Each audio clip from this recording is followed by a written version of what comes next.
E aí, tudo certo? Hoje o papo é sobre um tema que, olha, vira e mexe aparece por aí. Aquela distância, sabe? Às vezes gigantesca entre o que se fala no discurso e o que rola na vida real. A gente vê isso em todo lugar, mas hoje vamos olhar para um ambiente onde essa questão é bem sensível, as comunidades religiosas. Pois é, um tema delicado. E para guiar nossa conversa, a gente tem um texto aqui do presbítero Marcos Benedito. O título já vai direto ao ponto. Prega-se o que não se pratica. É uma análise, assim, de dentro, uma crítica bem direta ao que ele enxerga como uma cultura de hipocrisia na igreja. E o foco dele é bem específico, a liderança. Ele mira bem no topo. Exato. Então, nossa missão aqui é desempacotar essa crítica, vamos ver quais são os argumentos, entender como ele usa a própria Bíblia para dar peso ao que diz e tentar sacar a mensagem de fundo, ok? Ou mergulhar nisso. Vamos lá. O autor começa com o que parece ser a raiz de tudo na visão dele, a aceitação de homens desqualificados na direção. A primeira coisa que me bateu lendo foi o que exatamente significa desqualificado nesse contexto. Ele não está falando de gente que não sabe pregar bem ou que não é carismática, né? Não, de forma alguma. E esse é um ótimo ponto de partida, porque define todo o resto. Para ele, não é sobre talento de palco ou oratória. As qualificações para liderar uma comunidade de fé são, antes de tudo, de caráter. Caráter. Exato. A ideia central é que, se a vida de um líder, seja a pública ou a privada, contradiz a mensagem que ele prega, aí o alicerce todo da comunidade fica comprometido. A credibilidade não é só arranhada, ela é demolida. Certo, faz sentido. Mas a palavra caráter pode ser meio subjetiva, né? Meio vaga. Tipo, fulano tem bom caráter, ciclano não tem. O autor deixa isso no ar ou ele define de forma mais concreta o que seria um líder qualificado? Ele não deixa no ar, não. Ele ancora isso de forma bem específica na primeira carta a Timóteo, capítulo 3. É uma passagem clássica sobre liderança na igreja. Ah, sim. Ali, o apóstolo Paulo lista uma série de critérios para quem quer ser bispo, que a gente pode entender como um supervisor, um líder. E a lista é surpreendentemente prática, sabe? E o que tem nessa lista? Coisas como ser irrepreensível, ou seja, ter uma reputação limpa, marido de uma só mulher, que aponta para a fidelidade, ser temperante, sóbrio, que é ter autocontrole, e um ponto que o autor valoriza muito, que governe bem a própria casa. Certo. A lógica é bem direta. Se a pessoa não consegue administrar a própria família, os próprios impulsos, como vai cuidar de uma comunidade inteira? Entendi.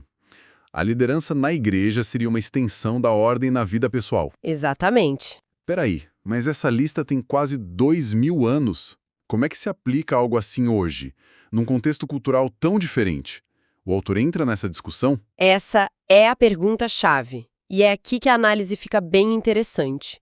O texto não se aprofunda na exegese de cada termo, mas o foco dele parece estar no princípio por trás da regra. No princípio.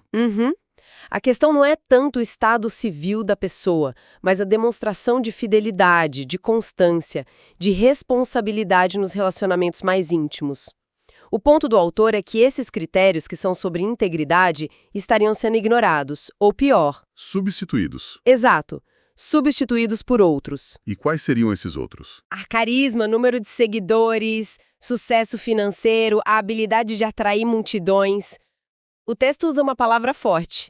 Diz que a igreja, às vezes, enobrece líderes que não preenchem esses critérios de caráter. É uma inversão de valores, sabe? Uma inversão total. A posição vira mais importante que a pessoa, o poder mais valioso que a santidade. É como se a embalagem do líder valesse mais que o conteúdo. Ok, então o problema começa no topo, com essa escolha de liderança. Mas como isso se espalha? Como essa falha afeta o dia a dia da comunidade? É isso. O autor argumenta que essa primeira falha cria um efeito dominó. E isso nos leva ao segundo ponto dele, que é um paradoxo devastador. Que seria? A comunidade passa a exigir ordem e decência em público, enquanto nos bastidores se cultiva a desordem e a indecência. É uma esquizofrenia institucional. Nossa, e como isso funciona na prática? Porque parece uma contradição difícil de sustentar, né? Então, o autor cita aquela frase bíblica famosa, de 1 Coríntios, faça-se tudo decentemente e com ordem. Esse versículo é muito usado para justificar regras nos cultos, a liturgia. Sim, o comportamento esperado. Isso. O problema, segundo o texto, é quando essa ordem vira só uma fachada, uma performance de domingo, uma maquiagem que esconde um caos interno. A ordem do ritual não bate com a desordem da vida real. E essa desordem e indecência nos bastidores.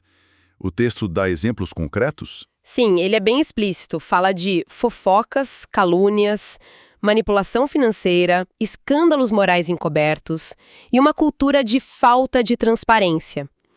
Mas o que é fascinante aqui é a ideia que ele levanta de uma disciplina seletiva. Disciplina seletiva. Como assim? Mente flexibilizadas para a liderança. Ah, entendi. Então, um membro pode ser disciplinado publicamente por uma falha, enquanto um escândalo envolvendo um líder é abafado para proteger a imagem da instituição. Nossa, essa ideia da disciplina seletiva é muito forte, cara. É institucionalização do faço o que eu digo, não o que eu faço. O ambiente que deveria ser de segurança vira um lugar de medo, de opressão, onde as regras valem para uns, mas não para outros. Precisamente. O autor diz que isso transforma a ordem em tirania.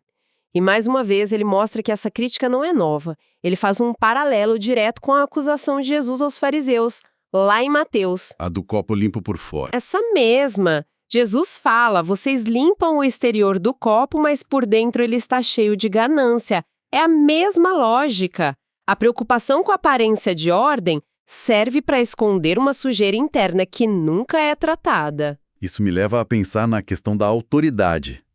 Se existe essa hipocrisia, como é que um líder se mantém líder? Como ele sobe no púlpito no domingo e tem a moral de cobrar disciplina da congregação? E essa é exatamente a ferida que o autor toca no terceiro e principal ponto dele. A frase que ele usa é o coração da crítica. Cobra-se a disciplina das pessoas sendo indisciplinado. Ele argumenta que a autoridade de um líder espiritual não vem do cargo, do título. Certo. A verdadeira autoridade moral, segundo essa linha, flui de uma vida que serve de exemplo. E quando essa vida não é um exemplo, a autoridade vira o quê? Uma casca vazia? Exato. Vira uma autoridade puramente posicional, baseada no poder, na hierarquia, não no respeito. O texto diz que um líder indisciplinado na vida de oração, no estudo, no controle da língua, na gestão do dinheiro, ele perde o direito moral de exortar os outros. A palavra dele soa oca. Soa oca, porque não é validada pela própria vida. É tipo um personal trainer que está visivelmente fora de forma, fumando um cigarro, enquanto grita para o aluno fazer mais uma série. A pessoa pode até obedecer, mas o respeito, a inspiração, já morreram. A analogia é perfeita. E, claro, o autor fundamenta isso biblicamente também. Ele recorre à primeira carta de Pedro, capítulo 5, onde o apóstolo instrui os líderes a pastorearem o rebanho, não por força, mas servindo de exemplo. Servindo de exemplo. A liderança ali é por atração, por inspiração.